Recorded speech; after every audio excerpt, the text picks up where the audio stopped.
मृत वार्ड। भाग दो। वार्ड नंबर 13 की दहशत अब पूरे हॉस्पिटल में फैल चुकी थी। नर्स अनिता और मरीज राघव के अचानक गायब होने के बाद किसी की हिम्मत नहीं होती थी उस दरवाजे को छूने की। लेकिन डॉक्टर अरविंद, जो इस हॉस्पिटल के सबसे पुराने डॉक्टर थे, जानते थे कि इस वार्ड में कुछ ऐसा राज छुपा है जिसे सभी नजरअंदाज कर रहे हैं। 20 साल पहले इसी वार्ड में एक बड़ा हादसा हुआ था। यहाँ ऑपरेशन थिएटर बनाया गया था, जहां गरीब और बेसहारा मरीजों पर गलत मेडिकल प्रयोग किए जाते थे। डॉक्टरों का एक गुप्त गिरोह उनकी लाशों को बेच देता था।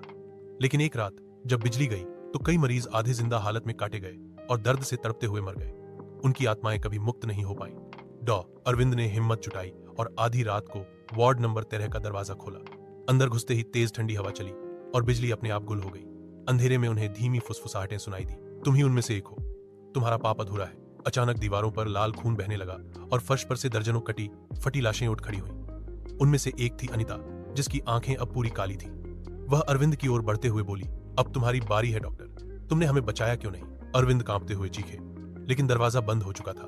कुछ ही पलों में पूरा वार्ड खून और चीखों से भर गया। सुबह जब बाकी स्टाफ पहुंचा तो कमरे की दीवार पर खून से लिखा था, वार्ड नंबर 13 कभी खाली नहीं रहेगा, हर नई आत्मा यहाँ कैद होगी।